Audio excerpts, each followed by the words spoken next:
యేసుక్రీస్తు నామమున మీ అందరికీ నా హృదయపూర్వక వందనాలు.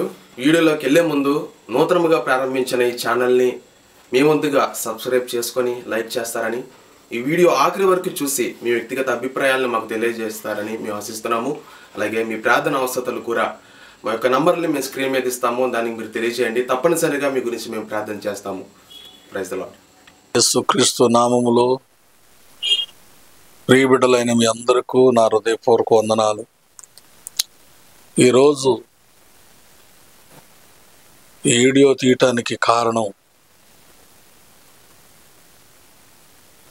మన యూట్యూబ్లో చాలామంది మనం ఆరాధిస్తున్న మన దేవుణ్ణి వారి అనుభవాలతో వారు మాట్లాడుతున్నారు. ఒకరు ముగ్గురని, కొంతమంది ఒక్కడేనని రకరకాలుగా మాట్లాడుతున్నారు. దేవుడు నాకిచ్చిన అనుభవాన్ని బట్టి, పరిశుద్ధాత్మ దేవుడు నా నోట మాట్లాడే మాటను బట్టి నేను కూడా ఈ వీడియో ద్వారాగా కొంత పంచుకోవాలనే ఆశతోని మరలా మీ మధ్యకి నేను వస్తున్నాను.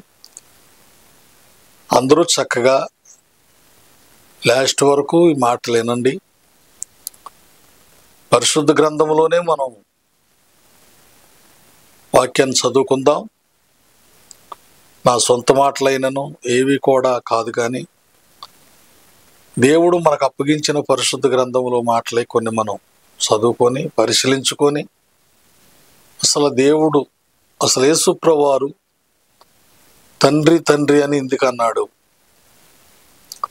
నేను తండ్రి దగ్గర నుంచి వచ్చానని ఎందుకు అన్నాడు, ఆయన దగ్గర కొన్ని నేర్చుకొని మీకు బోధిస్తున్నానని ఇది చెప్పాడు. ఇవన్నీ కూడా ఒక మర్మముతో కూడిన మాటలు. ఇవి గోడాంతమైన మాటలు. ఈ మాటలను బట్టి మనం జ్ఞాపకం చేసుకుందాం. ఆయన నోటే కొన్ని మాటలు మాట్లాడారు. తండ్రి అని ఆయనే అన్నారు. తండ్రి అని పిలిచినవాడు ఆయనే. నా తండ్రి నన్ను చూస్తే నా తండ్రిని చూసినట్టే అని కూడా ఆయనే అన్నాడు. నా తండ్రి నామమును అడగండి అని చెప్పాడు. మళ్ళీ నా నామమును అడిగితే నేను తండ్రిని అడుగుతానని చెప్పాడు. తర్వాత నా నామమును ఏది అడిగినా నేను మీకు ఇస్తాను, తండ్రిని నీకు అడగను అని కూడా చెప్పారు. చాలా మంది రకరకాలుగా మాట్లాడుతున్నారు కనుక వారి అనుభవాలను బట్టి వారు చెప్తున్నారు. వారిని నేనేమి ఎవరిని కూడా నిందించట్లేదు. మనం పరిశుద్ధ గ్రంథంలో ఉండి కొన్ని మాటలు మనం జ్ఞాపకం చేసుకుందాం. యెషయా గ్రంథం 34వ అధ్యాయము 16వ వచనం. యెహోవా గ్రంథమును పరిశీలించి చదువుకునుడి. ఆ జంతువులో ఏదీ లేక ఉండదు. దేని జతపక్షి దాని యొద్ద ఉండక మానదు. నా నోటి నుండి వచ్చిన ఆజ్ఞ ఇదే, ఆయన నోటి ఊపిరి వాటిని పోగు చేయను. చాలు. ఇక్కడ ఈ పరిశుద్ధ గ్రంథంలో మనం యెషయా భక్తుడు ద్వారాగా రాయబడిన మాటను బట్టి మనం జ్ఞాపకం చేసుకుంటే, యెహోవా గ్రంథమును పరిశోధించి చదువుకునుడి అంటున్నాడు. యెహోవా గ్రంథము పరిశీలించి చదువుకోండి. ఏంటి దాని భావం అని మనం జ్ఞాపకం చేసుకుంటే, ఒంటరైన పక్షికి జత ఉండక మానదు అని మనకు అక్కడ తెలియపరచబడుతుంది. ఒంటరైన పక్షి, ఈ ఒంటరైన పక్షి జత అక్కడ, అందుకనే జత పక్షి. ఏ పక్షికి ఆ పక్షి జత ఉండక మానదు అని చెప్తున్నాడు అక్కడ. దీని భావం ఏంటంటే, దేవుని పిల్లారా, జత పక్షి అనగా పరిశుద్ధ గ్రంథంలో ఉండి మనం జ్ఞాపకం చేసుకున్న మాటలు ఏంటంటే, ఈ పరిశుద్ధ గ్రంథము ఇజ్రాయేలీల కాలంలో దేవుడు, యెహోవా దేవుడు తండ్రిగా ఉండి ఆయన మనతో ఇజ్రాయేలు ప్రజలను వారికి తండ్రిగా ఉండి వారికి ఒక క్రమశిక్షణ నేర్పి కొంతమంది భక్తులను దైవజనులను ఏర్పరచుకొని వారికి ఒక క్రమశిక్షణ నేర్పుతూ నడిపించుకుంటూ వచ్చాడు. ఇది మొదటి పక్షి, అంటే పాత నిబంధన గ్రంథం. ఈ పాత నిబంధన గ్రంథము ప్రవర్తల గ్రంథము అంటారు దీన్ని. ఈ గ్రంథం ఏమంటారంటే ప్రవర్తల గ్రంథము అంటారు. ఇంకో మాట కూడా మనం జ్ఞాపకం చేసుకుంటే ప్రవచన గ్రంథము అంటారు. ఏమంటారు ఈ గ్రంథాన్ని? ప్రవచన గ్రంథము, ప్రవర్తల గ్రంథము, ప్రవచన గ్రంథము, యెహోవా గ్రంథము. యెహోవా గ్రంథమును పరిశీలించి చదువుకుండని ప్రవర్తలకు అలనాడు ఆత్మ ద్వారా తెలియపరిస్తే అక్కడ ప్రభువు అన్న మాట ఏంటంటే పక్షికి జత పక్షి ఉండక మానదు అన్నాడు. పక్షికి జత పక్షి ఉండక మానదు అన్నాడు. అంటే పాత నిబంధన కాలంలో జరిగిన సంఘటన అంతా కూడా యెహోవా తండ్రి వారితో ప్రవర్తలతో మాట్లాడుతూ ప్రజల నిమిత్తమే, కేవలము ఆయన బిడ్డల నిమిత్తమే ఆయన పరిశుద్ధ గ్రంథంలో పరలోకము నుండి దిగి వచ్చాడని మోషే కాలంలో, ఇలాగా పాత నిబంధన గ్రంథంలో మనం అనేక చోట్ల పరిశోధన చేసుకుంటే మనకు ఆయన మాటలు కనిపిస్తాయి. నిర్గమకాండంలో అయితే ప్రభు ఏమంటాడంటే నేను దిగి వచ్చానంటాడు. ఇజ్రాయెల్ కోసం నేను దిగి వచ్చానంట, చదవం అవసరం లేదు, దిగి వచ్చానంటాడు. అయితే ఇజ్రాయేలీల యొక్క 12 గోత్రములను యొక్క పునాది ఆయన వేయటానికి అబ్రహాముకి ఇచ్చిన వాగ్దానాన్ని బట్టి ఆ అబ్రహాముకి ఒక మాట అన్నాడు. ఆయన మాట్లాడిన మాట ఏంటంటే నీ సంతానము అన్నాడు. ఆయన ఏమన్నాడు? ఆయన నీ సంతానము. ఈ సంతానం అన్న మాట అబ్రహాముకి ఏం చెప్పాడంటే నీ సంతానమును దీవిస్తానన్నాడు. అలాగే మన మూల పురుషుడైన ఆదాముతో కూడా ఆ మాటే చెప్పాడు, నీ సంతానము నేను ఆశీర్వదిస్తాను, భూమిని నిండించండి అని. అక్కడ కూడా మనం కొన్ని భావం చేసుకుంటాం.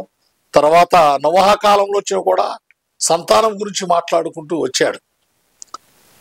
దేవుడి సంతానం గురించి మాట్లాడుకుంటూ వస్తున్న సందర్భంలో ఈ ప్రజల్లో కొన్ని భావాలు ఏమి ఏర్పడినాయి అంటే దేవుని మాట వెనక దేవుని బదులుగా సృష్టికర్త అయిన ఆ పరమ తండ్రిని మరిచి సృష్టికి వారు ఆరాధించడం మొదలుపెట్టారు.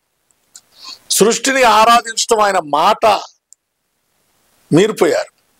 అప్పుడు పాపం అనేది ఈ మానవుడికి దేవుడికి మధ్యలో పాపం అనేది ఒకటి ఏర్పడటం వల్ల ఈ పాపము నిమిత్తము ఈ పాత నిబంధన కాలంలో ఆ ప్రజలను నడిపించుకుంటూ వచ్చాడు తండ్రి.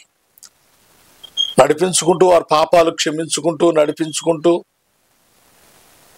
రక్తం ద్వారాగా బలివ్వండి, నాకు బలివ్వండి, ఆ రక్తము పాపం చేసిన వాడు నిమిత్తమై పోక్షింప చేయడని యాజకులతో చెప్పుకుంటూ వచ్చాడు. కానీ పాపానికి ముక్తి అనేది రాలేదు. దేవుని పిల్లారా, శ్రద్ధగా ఈ మాటలేనండి. అసలు దేవుడు ముగ్గురా ఒక్కడా లేకపోతే అనే దాని గురించి నేను కొంచెం సమయం తీసుకొని చెప్తున్నాను, కొంచెం మీరు దాన్ని అర్థం చేసుకోండి. అయితే ఈ ప్రజల్లో పాపం అనేది పోవటం లేదు, పాపం పెరిగిపోతుంది. దేవుని మాట వింటలేదు, కొంతసేపు వింటున్నారు, కొంతసేపు వింటలేదు. ఆయన్ని చాలా దుఃఖపరుస్తున్నారు. దేవుడు ఏర్పాటు చేసుకున్న ప్రవర్తన మాట కూడా వారు వింటలేదు, తిరుగుబాటు చేస్తున్నారు. అయితే ప్రభు ఒక మాట చెప్పాడు. ఆ మాట మనం జ్ఞాపకం చేసుకుందాం. ఈ సందర్భాన్ని బట్టి ఆ మాట జ్ఞాపకం చేసుకుందాం. మోషేతో దేవుడు ఒక సందర్భంలో ఒక మాట చెప్తున్నాడు. నిర్గమకాండం 23వ అధ్యాయము 20వ వచనం చదవండి. ఇదిగో త్రోవలో నిన్ను కాపాడి నేను సిద్ధపరిచిన చోటుకు నిన్ను రప్పించుటకు ఒక దూతను నీకు ముందుగా పంపుచున్నాను. నేను ఒక దూతను నీకు ముందుగా పంపుచున్నాను. ఆయన సన్నిధిని జాగ్రత్తగా నుండి ఆయన మాట వినబడలేదు. ఎవరి మాట? దూత మాట. ఆయన మాట నువ్వు ఆయన సన్నిధిలో ఆయన మాట శ్రద్ధగా వినబడలేదు. ఆయనకు కోపము రేపవద్దు, మీ అతిక్రమములను ఆయన పరిహరింపడు, నా నామము ఆయనకున్నది. అది నా నామము ఆయనకున్నది, ఆయనకి ఉన్నది. ఎవరైనా చెప్పాలి, ఆయన ఎవరు? ప్రభు స్పష్టంగా యెహోవా తండ్రి మోషేతో చెప్తున్నాడు, నా దూతను నీకు ముందుగా పంపుతున్నాను, ఆయన సన్నిధిలో నువ్వు చాలా జాగ్రత్తగా ఉండాలంటున్నాడు. ఆయన సన్నిధి అంటే ఎవరి సన్నిధి? ఆయన సన్నిధా లేకపోతే ఈయన సన్నిధా? దూత. ఎవరా దూత? ఈ దూత గురించి మనం జ్ఞాపకం చేసుకుంటే దేవుని పిల్లారా చాలా దూరం వెళ్తుంది. కనుక నేను సింపుల్గా ఒక మాట మీకు చూపెడుతున్నాను. ప్రభు చక్కగా మోషేతో మాట్లాడుతున్న మాట చెప్తాను, నీకు ముందుగా ఒక దూతను నేను పంపుచున్నాను అన్నాడు. ఆయన నామము, ఆయన నామమంట ఆయనకున్నదంట. ఎవరో యెహోవా నామము ఆయనకున్నదంట. ఎవరైనా ఆయన ఎవరు? ఆ దూత ఎవరు? ఆయన ఎవరు? క్లియర్గా అర్థమవుతుంది. ఎవరైనా ఆయన అంటే ఎవరు? నామం ఎవరు అంటే ఇక్కడ మనం ఒక మాట మనం జ్ఞాపకం చేసుకోవాలి. ఎక్కడ? మత్తయి సువార్తలో 28వ అధ్యాయంలో తన శిష్యులను పిలిచి ఒక మాట చెప్తాడు ప్రభు.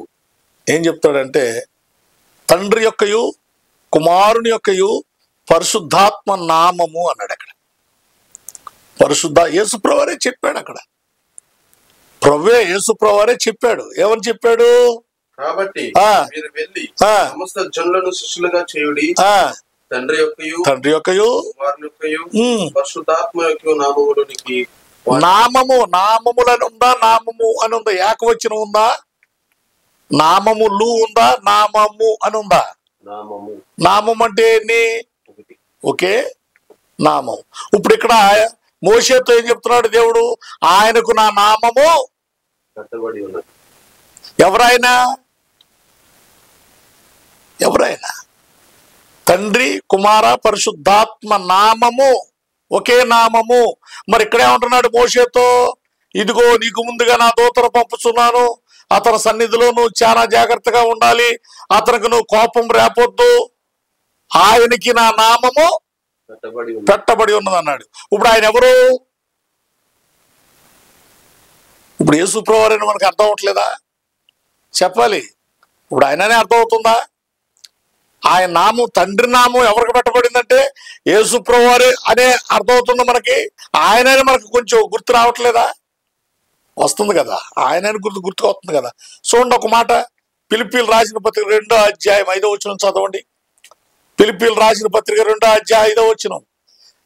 యెహోవా నామము ఆ దూత పెట్టబడి ఉంటే, ఆ దూతకు పెట్టబడి ఉంటే ఆయన సన్నిధిలో జాగ్రత్తగా ఉండని మోషేతో ఎలా చెప్తున్నాడో, ఆయన నామము ఆయనకి పెట్టబడి ఉన్నది కాబట్టి ఆయన నామము ఎవరు? అసలు దేవునితో సమానంగా ఎవరు ఉండగలుగుతారు? చూడండి అక్కడ చదవండి. క్రీస్తు యేసునకు కలిగిన ఈ మనసు మీరును కలిగి ఉన్నది. ఆయన దేవుని స్వరూపమున కలిగిన వాడై ఉండి. ఎవరో? యేసుక్రీస్తు దేవుని స్వరూపము కలిగిన వాడై ఉన్నాడట. మనుషులు పోలికగా ఏంటట? ఎవరు పోలికగా పుట్టాడు? మనుషులు పోలికగా ఆయన ఎవరి స్వరూపం? ఆయన పై మాట ఏం చదువుకున్నాం? ఎవరి మాట? దేవుని స్వరూపము. ఈ దేవుని స్వరూపము కలిగిన వాడు, యెహోవా నామము పెట్టబడిన దూత, ఆయన సన్నిధిలో వనకమని మోషేతో చెప్పిన మాట, ఆయనకి నా నామం పెట్టబడిందని చెప్పి మోషేతో చెప్పిన మాట, తండ్రి యొక్కయు కుమారుని యొక్క పరిశుద్ధాత్మ నామమని యేసుప్రభు చెప్పిన మాట, ఆయన యేసుప్రభు ఆయన స్వరూపి అయి, దేవుని స్వరూపి అయి మనుషులు పోలికగా పుట్టాడట. ఎవరు పోలిక పుట్టాడు? మనుషును పోలికగా పుట్టి మన తర్వాత దాసును తర్వాత చదవండి. మనకేంటంటే యేసుప్రభువాన్ని దేవుడా కాదనేది మనం ముందు చూపించాలి, ప్రజలకు నేను తెలియపరచాలి. అది ఇప్పుడు ఆయన దేవుని స్వరూపి అయి మనుషులు పోలికగా, చెప్పండి, దేవుని స్వరూపి అయి మనుషులు పోలికగా పుట్టాడంట. దాసుని స్వరూపం కూడా దాని ఇందువల్ల. ఎందుకని అసలు ఎందుకు ఆయన మనుషుడు పోలికగా పుట్టాల్సి వచ్చింది? దేవుని స్వరూపం కలిగిన వాడై ఉండి మనుషులు పోలికగా ఎందుకు పుట్టాల్సి వచ్చిందంటే నెరవేర్పు అంటే ప్రవచనము గ్రంథము, నెరవేర్పు గ్రంథము ఏంటంట? ప్రవచన గ్రంథము, నెరవేర్పు జత పక్షులు ఏంటంటే ఈ పాత నిబంధన గ్రంథము, కొత్త నిబంధన గ్రంథము, ఈ 2 గ్రంథాలు జత పక్షులు. ఈ 2 గ్రంథాలు జత పక్షులు. అంటే ప్రవర్తన ద్వారా ప్రవశించిన యెహోవా తండ్రి నూతన నిబంధన కాలములో ఆ ప్రవచనాలు నెరవేర్పు జరగాలి. ఏంటి ఆ ప్రవచనం ఏంటి? ఆయన జన్మ. ఆయన ప్రవచనం ఏంటి? ఆయన శిలువ మోయటం. ఆయన ప్రవచనం ఏంటి? ఆయన మరణించటం. ఆయన ప్రవచనం ఏంటి? ఆయన రాజ్యములోకి తీసుకెళ్ళటం ప్రవచనం. మరి నెరవేర్పు జరగాలంటే ఎవరు రావాలి ఇక్కడికి? పాపం తొలగిపోవాలంటే ఎవరు రావాలి? నువ్వు నేను సరిపోమే. మనం పాపంలో పుట్టాం కదా. నువ్వు నేను ఎలా సరిపోతావు? సరిపోం. పాపం లేనివాడు రావాలి. పాపం లేనివాడు ఎవరంటే దేవుడై ఉండాలి. అంతే కదా. పాపం లేనివాడు ఎవరు? దేవుడై ఉండాలి. పాపం లేనివాడు దేవుడై ఉండాలి, పరిశుద్ధుడై ఉండాలి. మరి మన పాపాలు తీసేయటం మానవుడి వల్ల కాదు కదా. మానవుడి వల్ల కాదు. అందుకని ఆయన దేవుని స్వరూపము. కొలసీలు రాసిన పత్రికలో కూడా అంటాడు ఒక మాట. కొలసీలు రాసిన పత్రిక 1వ అధ్యాయము చూడండి. అక్కడ కొలసీలు రాసిన పత్రిక 1వ అధ్యాయము 15వ వచనం చదవండి ఒకసారి. ఆయన అదృశ్య దేవుని స్వరూపి అయి సర్వ సృష్టికి ఆది సంభూతుడై ఉన్నాడు. అనగా ఆకాశమునున్నవనియు భూమి యందున్నవియు దృశ్యమైనవి గాని అదృశ్యమైనవి గాని అవి సింహాసములైనను ప్రభుత్వములైనను ప్రధానులైనను అధికారులైనను సర్వమును ఆయన యందు సృజింపబడెను. ఆయన లేకొకన ఏది కలగలేదంట. ఆయన లేకొకన ఏది కూడా కలగలేదు. ఆయన ఏమన్నాడు? అదృశ్యమైన. ఏమై ఉన్నాడు ఆయన? అదృశ్యమైన వాడంట. భక్తులు చెప్తున్నారు ప్రభువు యొక్క గుణ లక్షణాల గురించి వారు చెప్తున్నారు. అదే 2వ అధ్యాయం 9వ వచనం చదువు. కొలసీలు రాసిన పత్రిక అదే 2వ అధ్యాయం 9వ వచనం. దేవత్వం యొక్క సర్వ పరిపూర్ణత యేసుక్రీస్తులో శరీరముగా క్రీస్తు నందు నివసించుచున్నది. దైవత్వము క్రీస్తులో నివసిస్తుందట. శరీరముగా చెప్పాలి, నివసిస్తుందంట. ఏం కావాలండి మనకు ఆధారాలు? ఇంకేం కావాలి చెప్పండి. మరి పరలోక రాజ్యం వెళ్ళాలంటే ఎలాగా? వీళ్ళు పాపంలో బ్రతుకుతున్నారు కనుక పాపంలో బ్రతుకుతున్న వారిని ఏం చేయాలి? ఆ పాపంలో జీవిస్తున్న వారికి ముక్తి ఎలా దొరుకుతుంది? వారిని ఎలా ఇడిపించాలి అని అంటే పాపక్షమార్పణ రావాలి అంటే రక్తం సిందింపబడాలి. ఏం సిందింపబడాలి? రక్తము సిందింపబడాలంటే శరీరం ఉండదు ఆత్మకు. ఆ ఆత్మకు ఆకారం ఉండాలి అంటే శరీరం దాల్చాలి. శరీరం దాల్చిన తర్వాత అసలు ప్రభు ఎందుకు వచ్చాడంటే బలవడానికే వచ్చాడు. ప్రవశించిన తర్వాత నెరవేర్పు జరగకపోతే అది గ్రంథం ఎలా అవుద్ది? గ్రంథం అవుద్దా? అవదు కదా. మాట ఇచ్చిన వాడు నెరవేర్చేది ఎవరు? మాట ఇచ్చింది ఎవరు? మాట నెరవేర్చేది ఎవరు? అసలు సత్యం ఇదేనండి, ఇక రెండోదేం కాదు. నేను మీకు మాట ఇచ్చానండి, ఒక మాట ఇచ్చాను మీకు. నేను ఆ మాట ఇచ్చి నేనేం చేయాలి? ఎవరు? నేనే నెరవేర్చాలి. ఇచ్చిన వాడు నేనే, నెరవేర్చేవాడు కూడా నేనే. ఈ నెరవేర్పు ఎవరు నెరవేర్చాలి? నెరవేర్చాలంటే ఇప్పుడు ఈయన ఏం చేయాలి? ఇప్పుడు ఈయన శరీరాన్ని దాల్చాలి. ఏం చేయాలి చెప్పాలి? శరీరాన్ని. ఆ ప్రవచనాలన్నీ కూడా ఏంటంటేనండి, పాత నిబంధన కాల ప్రవచనాలన్నీ కూడా ఇమానుయేలు అనగా యేసుప్రభువు పుడతంతోనే ఆయనకి ఇమానుయేలు అని పేరు అంట. ఆ ఇమానుయేలు అని పేరుకి ఏంటి? దేవుడు వారికి తోడుగా ఉన్నాడు. దేవుడు వారికి ఇమానుయేలు అనే పేరు. యెషయా గ్రంథంలోనే ప్రవచనాలు. యాలయనక మనకు శిశు పుట్టెను. యెషయా గ్రంథంలో ప్రవచనం ఇది. ఆయన భుజముల మీద రాజ్యభారము ఉండెను. ఇవన్నీ ప్రవచనాలే కదండి. ఈ ప్రవచనాలన్నీ భుజముల మీద రాజ్యభారం అంటే ఎవరు? ఈయన భుజముల మీద ఏ భారం పడింది? నెరవేర్పు అంటే మాట ఇచ్చిన వాడు దేవుడే, ఆ మాట నెరవేర్చువాడు కూడా. అది సంగతి. ఆ మాట నెరవేర్చిన వాడు కూడా. మళ్ళీ ఇంకొకడు వచ్చి నెరవేర్చకూడదు. అక్కడ ఎవరు నెరవేర్చలేరు. ఆయన మాట నెరవేర్చేది ఎవరో కూడా లేరు. ఏంటి ఆ మాట నెరవేర్చటం? బలైపోవటం. ఏంటి చెప్పండి? ఎవరు బలి అవుతారు? ఈ లోకంలో ఏ మనుషుడైనా సరే పాపంతో పుట్టినవాడే కదా, పాపం చేయని వాడు లేడు కదా. మరి పాపం తీర్చటానికి, పాపాన్ని తీసివేయటానికి, మనుషులను రక్షించటానికి ఆ ప్రవచనం నెరవేర్పు జరగాలంటే యేసుక్రీస్తు ప్రభు శరీరీతిగా రావాలి. దేవునితో సమానంగా ఎంచుకున్నాడంట, దేవునితో సమానంగా. యోహాను సువార్త 5వ అధ్యాయం 17 చదవండి. యోహాను సువార్త 5వ అధ్యాయం 18 రాసుకోండి, ఈ మాటలని చక్కగా రాసుకోండి.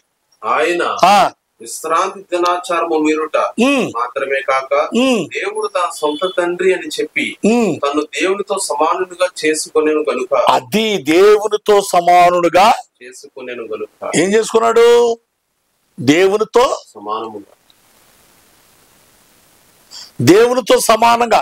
అది యోహాను సువార్త 10వ అధ్యాయంలోకి వెళ్తే యూదులు అంటున్నారు, నువ్వు మనుషుడు అయి ఉండి దేవుడని ఎలా చెప్పుకుంటున్నావు అని అడుగుతారు అక్కడ. నువ్వు మనుషుడు అయి ఉండి, యోహాను సువార్త 10వ అధ్యాయం అంటాడు, నువ్వు మనుషుడు అయి ఉండి దేవుడని ఎలా చెప్పుకుంటున్నావు? ఇప్పుడు ఆయన దేవుడని చెప్పుకున్నాడా లేదా? దేవునితో సమానంగా అనుకున్నాడా లేదా?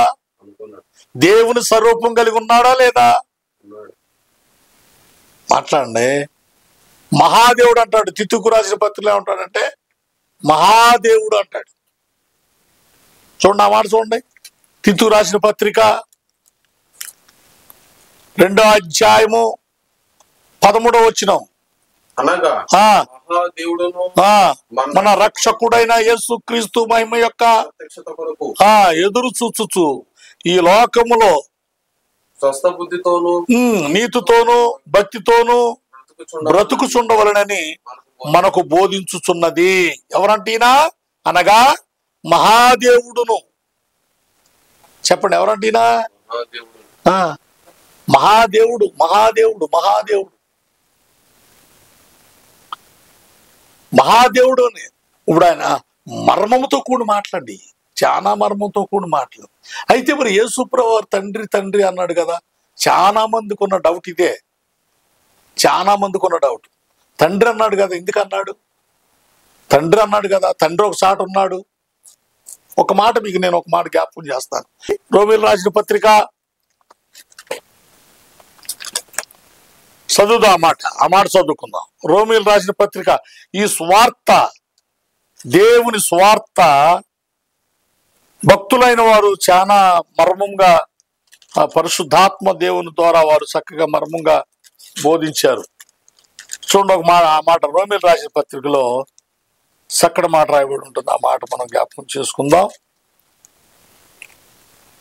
11:25 చదవండి. సహోదరులారా 11:25 సహోదరులారా, మీ దృష్టికి మీరే బుద్ధిమంతులమని అనుకున్నట్లు ఈ మర్మము మీరు తెలుసుకొనకూడదు. ఏమంటున్నా అక్కడ? సహోదరులారా, మీ దృష్టికి మీరు బుద్ధిమంతులమని అనుకున్నట్లు ఈ మర్మం మీరు తెలుసుకొని కోరుచున్నాను. అదేమనగా అన్యజనులు ప్రవేశము సంపూర్ణమగు వరకు ఇజ్రాయేలుకు కఠిన మనసు కొంత మట్టుకు.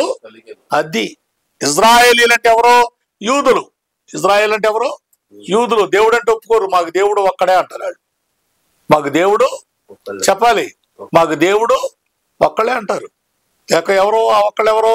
యెహోవా. ఒక్కోసారి చెప్తున్నాడు, నేను దేవునితో సమానంగా ఉన్నాను, ఆయన చెప్పిందే మీకు చెప్తున్నాను, ఆయన మాట్లాడింది మీకు బోధిస్తున్నాను అని చెప్తున్నాడు. తండ్రి తండ్రి అంటున్నాడు.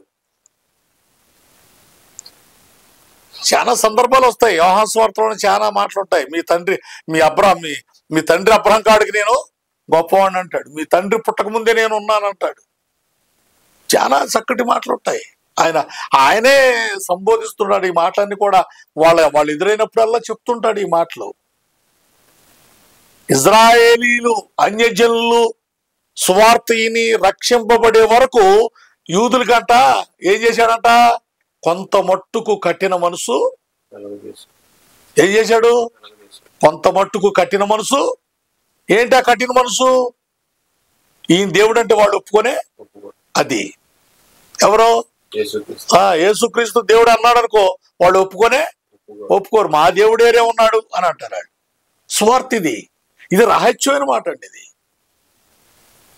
ఆయన ఎందుకు వచ్చాడు అని అంటే అక్కడ కూడా ఒక మాట అంటాడు. చూడండి అక్కడ ఏ మాట అంటాడు? 1 కొరింథీయులకు రాసిన పత్రిక 2వ అధ్యాయం 7వ వచనం చదవండి. దేవుని జ్ఞానము దేవుని జ్ఞానము మర్మమైనట్టుగా ఈ జ్ఞానము మరుగై ఉండెను. జగదుత్పత్తి ముందుగానే దీనిని దేవుడు మన మహిమ నిమిత్తము నియమించెను. అది లోకాధికారుల్లో ఎవరికి అది వారికి తెలిసి, అసలు ఒకవేళ అది వారికి తెలిసి ఉంటే మహిమా స్వరూపియగు ప్రభువుని సిలువ వేయక పోయుదురు.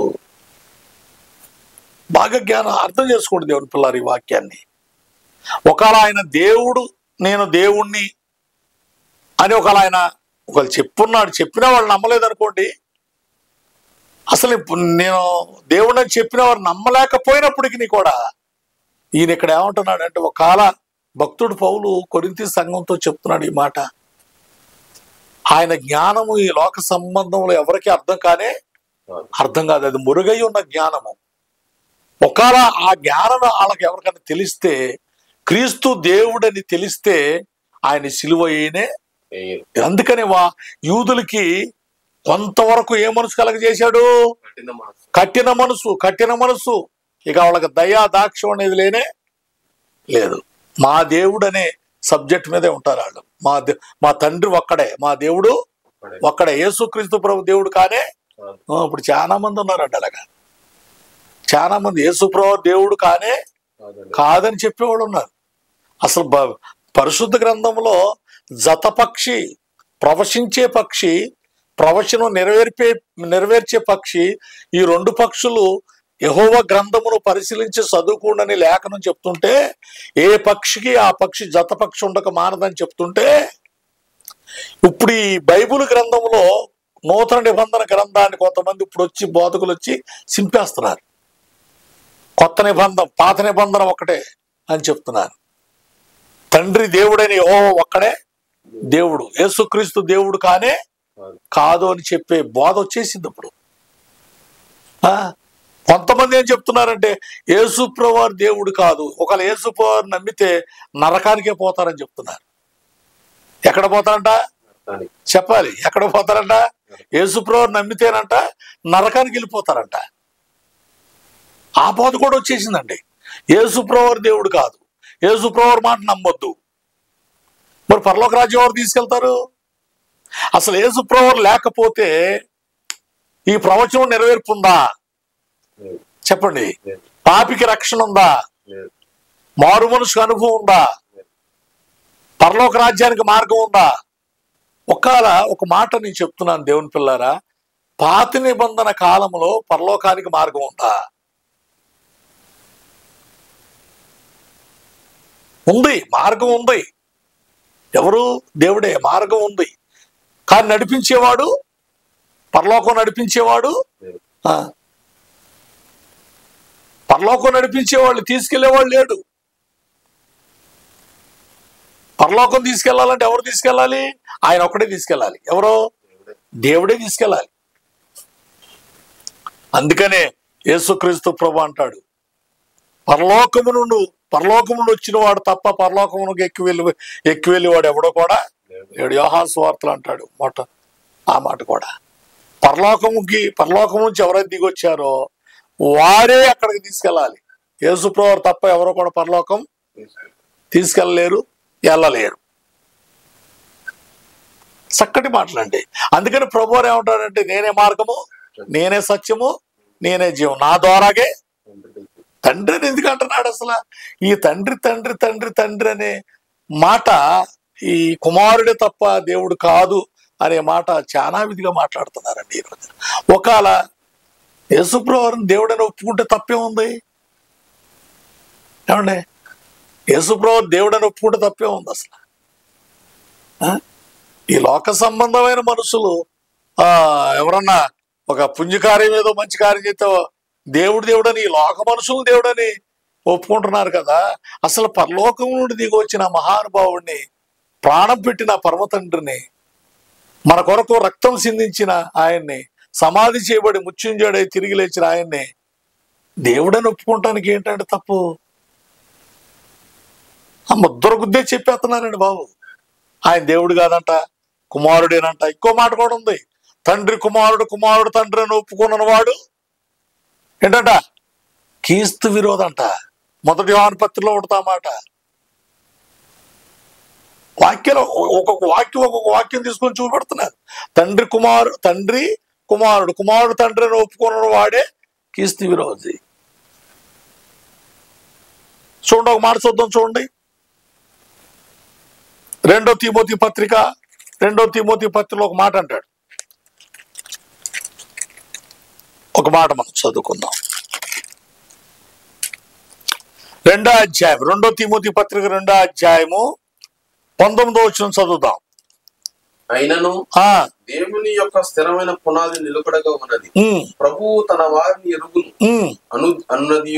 ప్రభు నామము ఒప్పుకొను వాడును, ప్రభు నామమును ఒప్పుకొను ప్రతి వాడును దుర్నీతి నుండి తొలగిపోవలను. ప్రభు నామం అంటే ఏ నామం? ఎవరి నామం అది? ఎవరిదా నామం? యేసుక్రీస్తు ప్రభు అని ఎవరైతే ఒప్పుకుంటారో వారు రక్షింపబడతారని లేఖనంలో చెప్పాలి, రాయబడి ఉంది. రోమీయులకు రాసిన పత్రికలో ఉంటుంది, యేసుక్రీస్తు ప్రభు అని ఎవరైతే ఒప్పుకుంటారో వారు రక్షింపబడతారంట. మరి ఏ నామం? ఇప్పుడు ఒప్పుకున్నట్టే, అక్కడ తండ్రిని ఒప్పుకున్నట్టే కుమారుని కూడా ఒప్పుకోకుండా ఎవరు లేరు కదండి. యేసుక్రీస్తు నామం అనే మాట ఒప్పుకుంటే తండ్రిని ఒప్పుకున్నట్టే. మరి ఎవరో పెట్టాడు నామం? అది ఆయన నామం ఎవరో పెట్టాడు? నిర్గమాకాండం 23వ అధ్యాయం 20వ వచనంలో చదువుకున్నాం కదా, ఆయన నామం ఎవరో పెట్టాడు. నా నామం అతనికి ఉన్నది అన్నాడు. ఎవరికి? యేసుక్రీస్తు ప్రభుకి.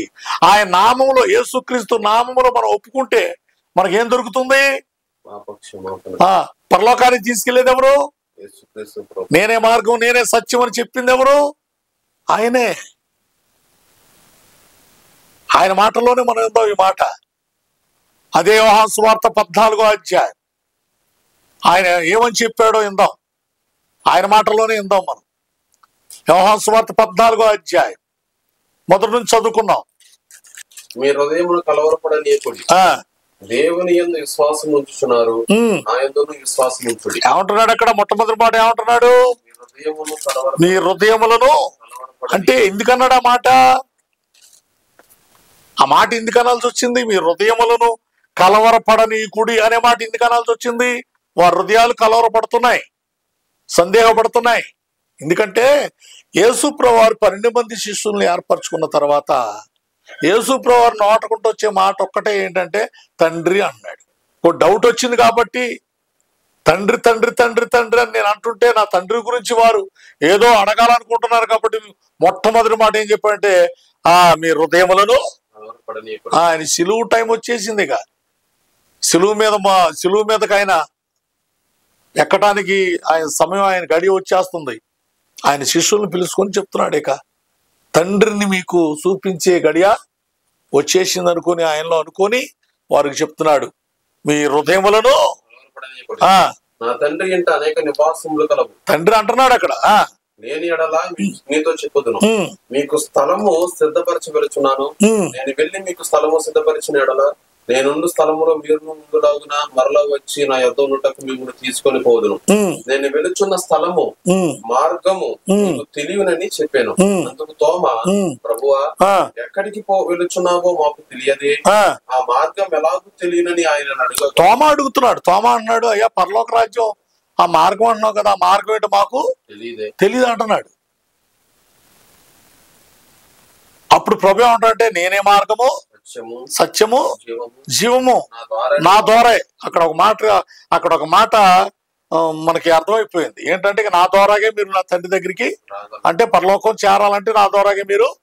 అది తోమాకి అక్కడ డౌట్ క్లియర్ అయిపోయింది, నా ద్వారాగే మీరు వెళ్ళాలి. ఇప్పుడు ఇంకొక ఆయనకు వచ్చింది డౌట్. తోమా డౌట్ క్లియర్ చేసుకున్నాడు. ఇప్పుడు ఇంకొక ఆయనకు డౌట్ వచ్చింది. ఏంటి?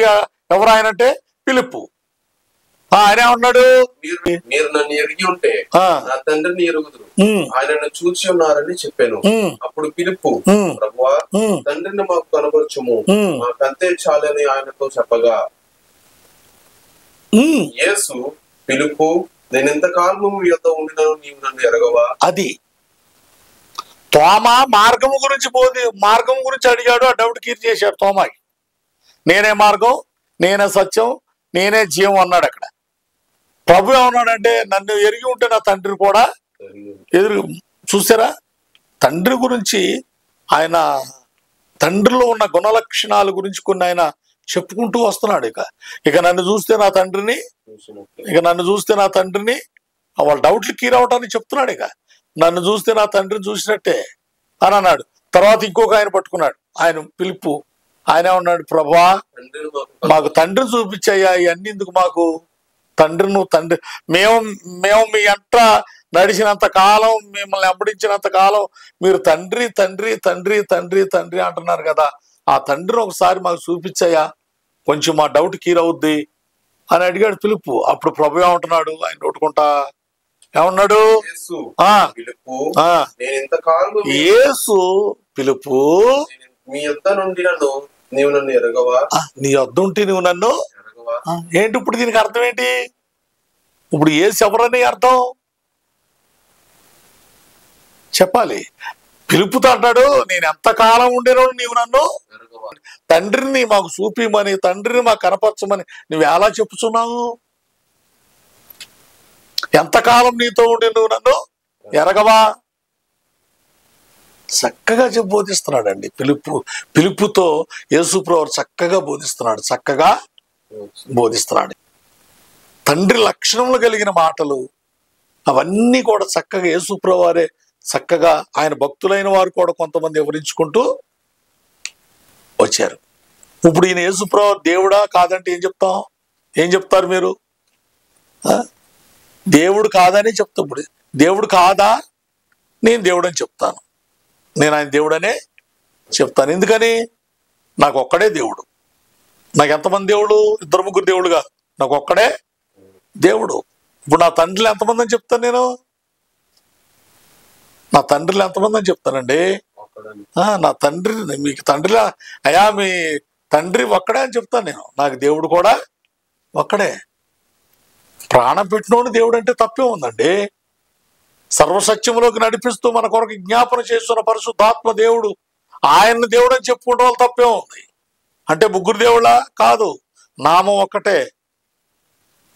ఆయన పెట్టబడిన నామం, ఆయన నామమే పెట్టాడంట.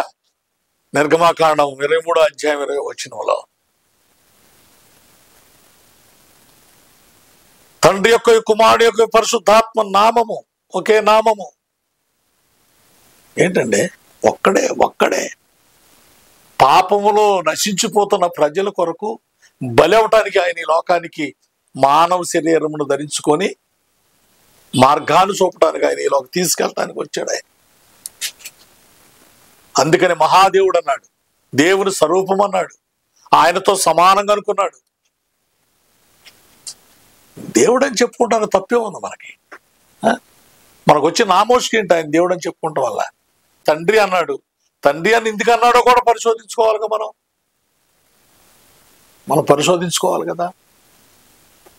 అది మర్మముతో కూడిన మాటలు. సువార్త అన్యజనులు సంపూర్ణంగా క్రీస్తు రక్తములోకి రావటానికి, వారు కూడా దేవుని బిడ్డలుగా ఉండటానికి, వారు కూడా పరలోక రాజ్యం చేరటానికి కొంత మట్టుకు యూదులకు కఠిన మనసు కలగజేశాడంట. అందుకని ఆయన ఈ లోకానికి వచ్చి, నేను సిలువేయబట్టానికి వచ్చినని చెప్పినప్పటికీ, అద్భుతాలు చేసినప్పటికీ, నేను దేవుడని చెప్పుకున్నప్పటికీ వారు నమ్మలేదు ఆయన్ని.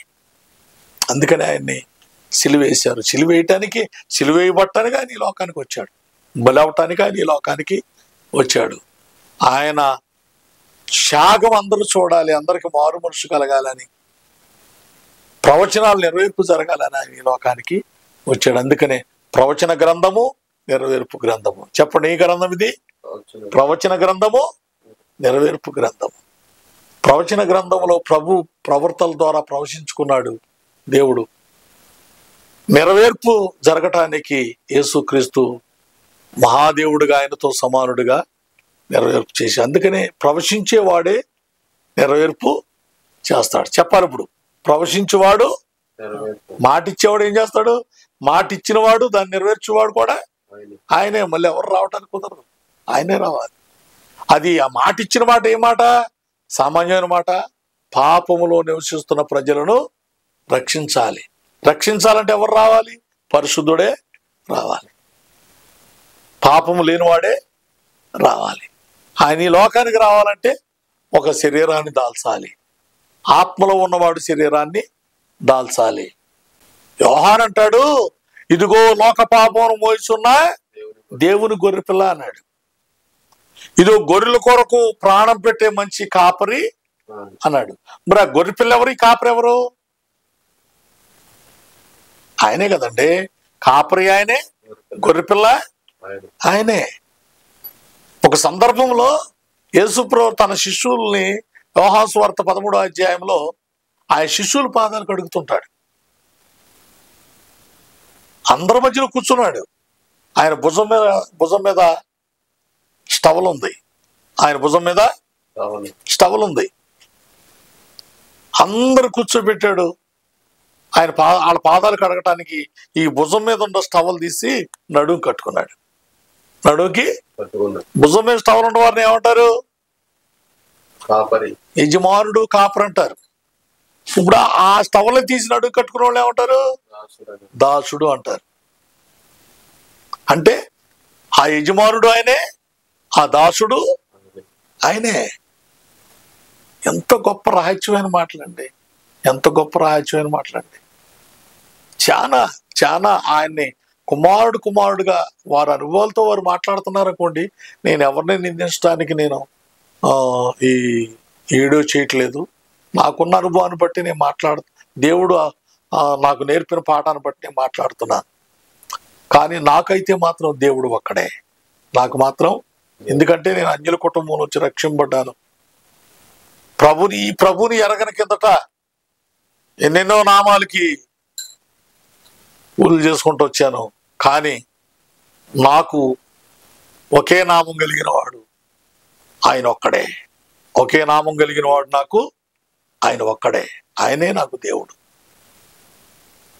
ఈ లోక సంబంధమైన తండ్రి ఒక్కడని నేను చెప్పుకున్నప్పుడు, సర్వసృష్టిని సృష్టించిన వాడు, ప్రాణం పెట్టినవాడు, సర్వసత్యములోకి నడిపిస్తున్నవాడు, సిద్ధపరుస్తున్నవాడు, మన కొరకు జ్ఞాపన చేస్తున్నవాడు, పరలోకము కొరకు మనల్ని సిద్ధపరుస్తున్న తండ్రి, కుమార, పరిశుద్ధాత్మ దేవుడుగా ఒక్కడగా ఎందుకు ఒప్పుకోకూడదండి మనం?